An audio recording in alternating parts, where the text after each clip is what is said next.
Welcome back to the Explainer Focused Learners. Okay, so today is a massive milestone. It is literally day 15 of our 30-day Fluent Korean Challenge. Now, up to this point, you guys have been doing an absolutely stellar job, building a rock-solid foundation, mastering all those present tense survival phrases. But today, our mission is to break right past those basic boundaries and finally unlock the past tense. And why is this so absolutely crucial?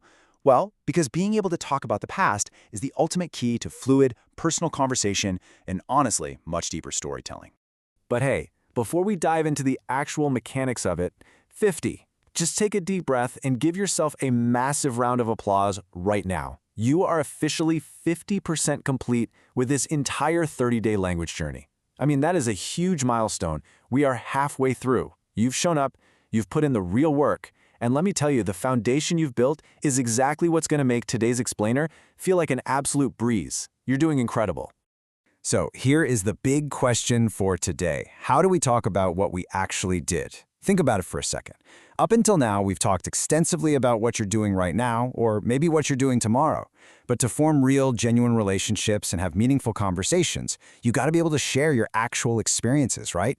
You need to talk about what you did yesterday, last week, or even last year. So today, we're breaking through to the past tense, and I promise you, by using our visual blocks method, it is way, way easier than any standard textbook makes it look. Let's level up. Okay, cast your mind back to day 8. You'll probably remember we learned our standard present tense polite verbs. You know those endings, right? Things like ayo and ao and ioyo. Well, today our destination is the past tense, which uses aseo and isaseo.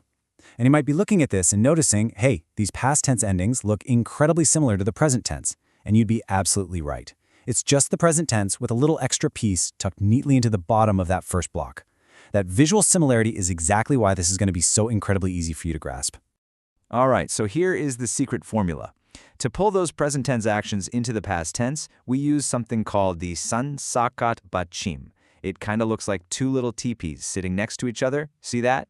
It makes a double S sound. So, turning a present tense verb into a past tense verb is quite literally just a matter of sliding this double S puzzle block right into the middle of the verb stems you already know and love.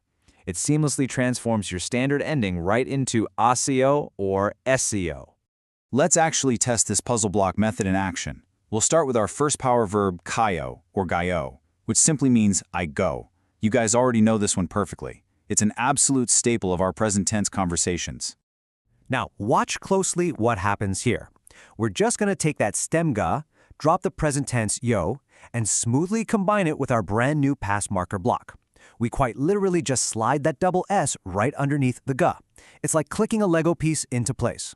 And boom, the result is 갔어요, pronounced 갔어요, which means I went. Okay, I want you to actively practice this with me right now. Don't just listen, actually engage with the explainer and say it out loud with me to lock in this new phonetic anchor. Ready? 갔어요. Fantastic. Just by sliding in that one little block, you've completely shifted time. Let's try it again, just to make sure the pattern is crystal clear for you. Take our second power verb, 먹어요, or 먹어요, meaning I eat. Again, a totally perfect present tense verb. Just like we did before, our first mental step is to just drop that present tense yo ending to expose the base of the word. Next up, we seamlessly slide the new past framework block, that double S followed by ioyo, directly onto the existing base we just exposed. Like I said earlier, it really does click together just like Lego pieces. And that gives us our final past tense verb, 먹었어요, pronounced 먹었어요. Go ahead, prompt yourself to say it out loud right now. 먹었어요. Yes. You should seriously celebrate that for a second, because you can now confidently say I went and I ate in proper conversational Korean. You are officially telling stories about your past. How cool is that? The ultimate one-sentence combo. Let's get right into it. Now that we actually have our past tense verbs constructed, let's build a compound block. We're going to do this by bringing back those timeline anchors you learned way back on day 13. Remember the word for yesterday? It's 어제 or 어제. So to make a complete, highly useful sentence, all we have to do is stack this anchor directly in front of our newly minted past tense verbs. Let's walk through this exact stacking process step by step. It's super simple. First, start with your anchor. 어제, meaning yesterday. Second, add your past verb. 갔어요. Third, just look at your result. 어제 갔어요, which simply means I went yesterday. So if someone asks you when you visited that cool new cafe in Seoul, you can seamlessly fire back, 어제 갔어요. Notice what we absolutely didn't do here? There are no complex grammatical gymnastics, no confusing inversions. It's literally just clean, direct stacking of the blocks you already own. You take the time, you add the action, and boom, you communicate perfectly. And wow, that brings us to your Day 15 challenge. We have officially crossed into the second half of this journey, and you are doing incredible. So here is your homework for this explainer. Look down at the comment section and use exactly what you just learned. Tell me 어제 갔어요 to say you went yesterday, or use our second power verb to share what you ate yesterday.